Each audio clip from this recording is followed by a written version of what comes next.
UP की 3 high profile Lok Sabha सीटों के उम्मीदवार को लेकर यह सस्पेंस बना हुआ है। नामांकन का कल आखिरी दिन है और उम्मीद की जा रही है कि आज ये सस्पेंस खत्म हो सकता है। अमेठी से कांग्रेस उम्मीदवार के नाम पर सस्पेंस है। रायबरेली से कांग्रेस और बीजेपी दोनों की उम्मीदवारी पर सस्पेंस है। कैसरगंज से बीजेपी के मौजूदा सांसद बृजभूषण शरण सिंह को टिकट मिलेगा या नहीं, इस पर भी सस्पेंस है। कुछ महिला पहलवानों के यौन शोषण मामले की वजह से बृजभूषण शरण का टिकट फंसा हुआ है।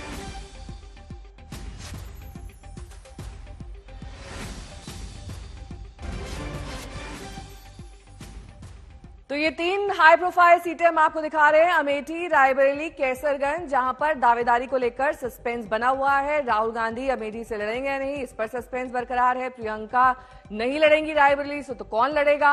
वहीं कैसरगंज से बृजभूषण शरण सिंह को यौन शोषण विवाद मामले के बाद बीजेपी टिकट देगी या फिर नहीं।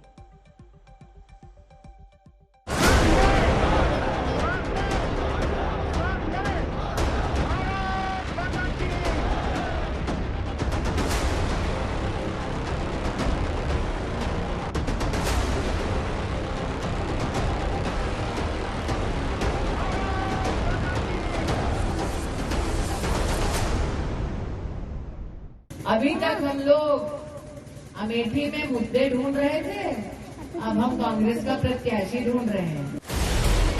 यही सवाल देश की राजनीति में दिलचस्पी लेने वाले हर शख्स के जहन में है कि अमेठी से कांग्रेस प्रत्याशी कौन।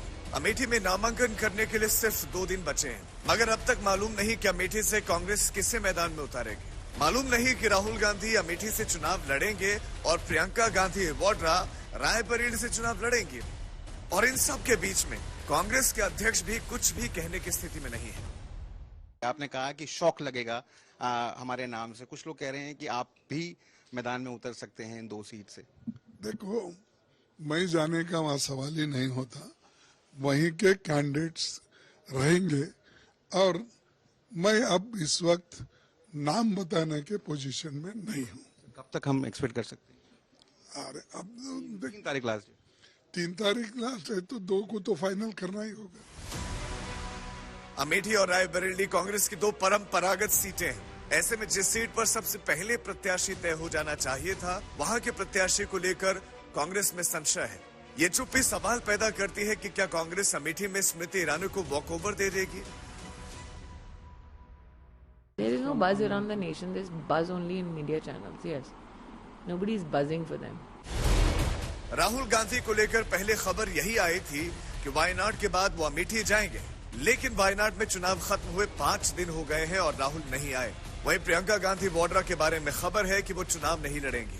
यही सवाल आज तक ने जब प्रियंका से पूछा तो उन्होंने चुप्पी साध ली। There is still a confusion between Raebareli and Amethi. What is your feeling? Ma'am, you are hesitant to contest the election. Ma'am, you are hesitant to contest the election. Ma'am, please. Amethi और रायबरेली का मुद्दा इतना खिंच चुका है कि BJP के लिए भी कांग्रेस को घेरने का मुद्दा बन गया है। मुझे मालूम नहीं है, मीडिया आज सुबह से दिखा रहा है वो सच है या नहीं है, लड़ेंगे या नहीं लड़ेंगे वो भी मुझे मालूम नहीं है। मगर मेरा मानना है कि इतना कंफ्यूजन रखना ही उनको आत्मविश्वास नहीं है वो दिखाता है। उत्तर प्रदेश में जिस प्रकार की आज स्थिति बनी है, वो अपनी परंपरागत सीटें छोड़कर भागे हैं।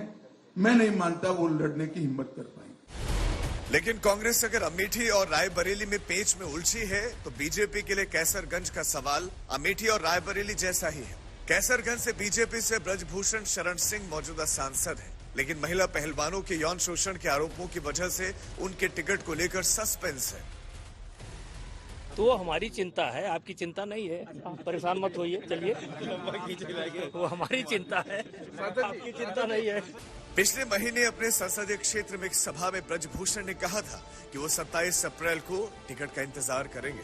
26 तारीख को न्योता करेंगे, 27 को टिकट का इंतजार करेंगे, 28 तारीख को लगन बहुत है न्योता करेंगे और 29 से दाम मचा देंगे। खास बात यह है कि तीनों सीटों पर सिर्फ कांग्रेस में सस्पेंस नहीं है। बड़ी पार्टियों में अमेठी में सिर्फ बीजेपी से स्मृति ईरानी का नामांकन हुआ है। रायबरेली से बीजेपी उम्मीदवार भी तय नहीं है। जबकि कैसरगंज पर भी किसी बड़े दल ने उम्मीदवार तय नहीं किया है। मौसमी सिंह के साथ राहुल गौतम, दिल्ली, आज तक। तो अमेठी में जहां राहुल गांधी के नाम पर सस्पेंस है, रायबरेली में कांग्रेस विकल्पों पर मंथन कर रही है, क्योंकि यूपी की यही इकलौती वो सीट है जहां बीजेपी पिछले चुनाव में जीती थी। कांग्रेस पहले विकल्प के तौर पर रायबरेली में 2 बार सांसद रही पूर्व केंद्रीय मंत्री स्वर्गीय शीला कौल के पोते आशीष कौल को देख रही है। इसके अलावा आराधना मिश्रा के नाम की चर्चा है। हालांकि आराधना ऐसी अटकलों को खारिज कर चुकी हैं। वहीं बीजेपी भी रायबरेली में कांग्रेस के प्रत्याशी के ऐलान का वेट कर रही है। सूत्रों की माने तो बीजेपी की ओर से इस रेस में अदिति सिंह सबसे आगे चल रही है। उधर आशीष कौल ने आज तक से बातचीत में रायबरेली से चुनाव लड़ने के संकेत दे दिए हैं। मुझे जरूरत पड़ेगी तो मैं इस बार आ सकता हूं, क्योंकि इसके बाद मुझे नहीं लगता कोई डेमोक्रेटिक वे में इलेक्शन होने वाला है। अमेठी से मेरे सहयोगी अभिषेक मिश्रा इस वक्त जुड़ गए हैं तमाम जानकारी के साथ। हिमांशु हमारे साथ जुड़ गए हैं कैसरगंज से। अभिषेक, जिस तरीके से अभी तक सस्पेंस अमेठी को लेकर बना हुआ है, कहीं यही सस्पेंस कांग्रेस पर भारी ना पड़ जाए? देखिए बिल्कुल नेहा, ये जो सस्पेंस है कांग्रेस को लगता है कि उसके लिए फायदेमंद है, क्योंकि अंतिम मोमेंट तक माहौल बना करके वो कहीं ना कहीं अपने पक्ष में हवा करना चाहती है, ऐसा उसे लगता है। लेकिन दिक्कतें बढ़ेंगी अगर वो फैसला एडवर्स चला गया। अगर राहुल गांधी यहाँ नहीं उतरते हैं या गांधी परिवार से कोई नहीं उतर रहा है, तो उतना ही डैमेज को कंट्रोल करना कांग्रेस के लिए बहुत मुश्किल हो जाएगा, क्योंकि स्मृति ईरानी अमेठी में लगातार प्रचार 25 से 30 दिनों से लगातार एक्टिव मोड में रही। भव्य नामांकन उन्होंने अपना किया है और दावा कर रही हैं कि गांधी परिवार यहां लड़ने की हिम्मत नहीं कर सकता। लेकिन आज जो है इस पर फैसला हो ही जाना है, क्योंकि आज आखिरी दिन है और आज के बाद अगर ये चीज तय नहीं हो पाई तो ये मान लिया जाएगा कि शायद ये मैदान कांग्रेस के लिए सूना हो जाए। लेकिन ऐसा नहीं नजर आ रहा है, क्योंकि जो लगातार यहाँ पे सक्रियता थी नेताओं की वो बनी रही। केएल शर्मा जो कि सोनिया गांधी के प्रतिनिधि हैं वो भी कल पहुंचे थे, उन्होंने यहाँ बैठक की थी और तमाम लोगों से बातचीत की है। और इशारा जिस तरीके से मिल रहा है, कांग्रेस अंदर ही अंदर काडर अपने आप को तैयार कर रहा है। तो आज चूंकि वो दिन है, कुछ ही समय बाकी है, हम उम्मीद करते हैं कि आज ये नाम आएगा। स्मृति ईरानी लगातार जो है सक्रिय हैं, उनको लगता है कि कांग्रेस पहले ही गेम से आउट हो चुकी है। लेकिन जैसा हमने अमेठी के बारे में देखा, रायबरेली भी दिक्कत भरा है, क्योंकि वहां ना तो कांग्रेस और ना ही बीजेपी दोनों ही प्रत्याशी आउट हो चुके, अभी तक पिक्चर में नहीं आ रहे। यानी कि 24 घंटे का समय रह गया है अपना नामांकन करने के लिए, लेकिन इन दोनों ही सीटों पर प्रत्याशियों की तस्वीर फिलहाल साफ नहीं है। जी ठीक है, आप बने रहिए हमारे साथ। कैसरगंज सीट पर बात करने के लिए मेरे सहयोगी हिमांशु जुड़ गए हैं तमाम जानकारी के साथ। हिमांशु, देखिए यहाँ पर कैसरगंज में इसलिए भी सस्पेंस बना हुआ है बृजभूषण शरण सिंह को टिकट देने को लेकर, क्योंकि अगर देते हैं तो विपक्ष के निशाने पर आ जाएंगे, और अगर नहीं देते हैं तो बृजभूषण का विकल्प क्या है, क्योंकि वहां पर उनका अच्छा खासा रसूख है।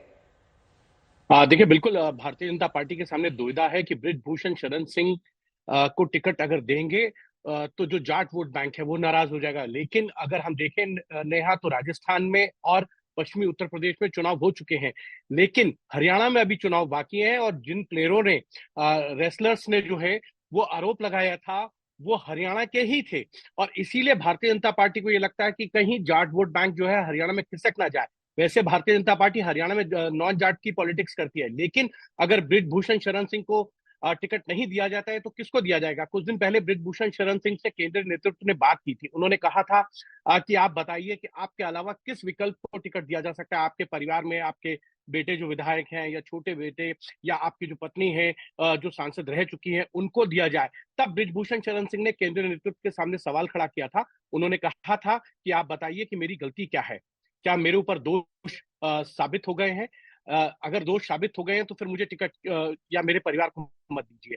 अगर दोष साबित नहीं हुए तो फिर मुझे ही टिकट मिलना चाहिए। तो कहीं ना कहीं बृजभूषण शरण सिंह इस बात को लेकर आलाकमान के सामने खड़े हैं कि अगर मेरे ऊपर दोष साबित नहीं हुए हैं तो इस टिकट का हकदार मैं ही हूं। अगर आपको किसी और को देना है तो दे सकते हैं, लेकिन वहां पर जो भारतीय जनता पार्टी के विधायक हैं प्रेम प्रकाश पांडे या अजय सिंह, ये तमाम लोग जो है अपनी टिकट की दावेदारी जो है केंद्रीय नेतृत्व के सामने पेश कर रहे हैं। लेकिन भारतीय जनता पार्टी के केंद्रीय नेतृत्व के सामने सवाल यह है कि बृजभूषण का अगर टिकट कटता है तो उनका जो क्षेत्र में प्रभाव है, क्योंकि वो 3 सीटों से सांसद रह चुके हैं अलग अलग। आप देखिए कि वो गोंडा से सांसद रह चुके हैं, केसरगंज से सांसद हैं वर्तमान में, और साथ ही साथ जो है वो बलरामपुर से भी सांसद रहे हैं और उनका जो कुछ क्षेत्र जो है वो बाराबंकी में भी आता है। तो कहीं ना कहीं ऐसा ना हो कि बृजभूषण का टिकट कट जाए और पार्टी को नुकसान हो जाए, और इसीलिए आप देखिए कि अंतिम क्षण तक भारतीय जनता पार्टी ने केसरगंज पे अभी तक अपना उम्मीदवार जो है वो घोषित नहीं किया। और मुझे लगता है कि बृजभूषण शरण सिंह को मनाने की कोशिश जो है भारतीय जनता पार्टी के आलाकमान की तरफ से की जा रही है, लेकिन बृजभूषण शरण सिंह चाहते हैं कि टिकट मिले तो उनको मिले, क्योंकि उनके ऊपर जो आरोप लगे हैं वो सिद्ध नहीं हुए हैं। कोर्ट के अंदर मामला है और अभी कोर्ट का फैसला आना बाकी है। अगर कोर्ट का फैसला आएगा, उन्होंने कह दिया है कि अगर उनके ऊपर आरोप सिद्ध होते हैं तो वो तत्काल जिस भी पद पे होंगे पार्टी के उससे इस्तीफा दे देंगे। ठीक है, बहुत बहुत शुक्रिया इस तमाम जानकारी के लिए आपका। तो अमेठी और रायबरेली से उम्मीदवार घोषित करने पर देरी पर कांग्रेस पर बीजेपी निशाना साध रही है। कांग्रेस इस मामले में बैकफुट पर आ गई। जिस अमेठी और रायबरेली को कांग्रेस पार्टी अपना गढ़ बताती थी, सत्ता में कितने लंबे समय तक रहे, लेकिन उस अमेठी और रायबरेली के लिए कभी भी कांग्रेस पार्टी के नेताओं ने कुछ नहीं किया। आज देखिए किस तरीके से अमेठी से उल्टे पांव कांग्रेस पार्टी के शीर्ष नेता उल्टे पांव भाग खड़े हुए। वहां पे अपने कांग्रेस पार्टी को वहां कोई गंभीर प्रत्याशी नहीं मिल रहा चुनाव लड़ने के लिए। कांग्रेस पार्टी के कार्यकर्ता बार बार अपने शीर्ष नेतृत्व से गुहार लगा रहे हैं, लेकिन वहां पर शीर्ष नेतृत्व इतनी हिम्मत नहीं कर पा रहा कि वो अमेठी से अपने नाम की घोषणा करे। ये साफ जाहिर करता है कि अमेठी और रायबरेली का क्या मन है, क्या मत है, कांग्रेस पार्टी के शीर्ष नेताओं को मालूम है। अगर कोई भी कांग्रेस का नेता, वो चाहे कोई भी वो वहां से खड़ा होता है तो निश्चित तौर पर वहां उसको करारी हार का सामना करना पड़ेगा। अमेठी और रायबरेली को लेकर लगातार सवाल खड़े हो रहे हैं। जनता की मांग है कि वहां से गांधी परिवार का सदस्य कोई चुनाव लड़े। देखिए, गांधी परिवार बहुत लोकप्रिय, पूरे देश में प्रचार कर रहा है, लाखों लोग उनकी मीटिंग्स में आ रहे हैं। अब ये फैसला जो कांग्रेस की केंद्रीय चुनाव समिति है वो करेगी। सर, खड़गे जी ने कहा था कि स्थानीय लोग ही कोई वहां से चुनाव लड़ेंगे, सरप्राइजिंग होगा उम्मीदवार। देखिए, वो अब जो है ना वो उन पे छोड़ दीजिए।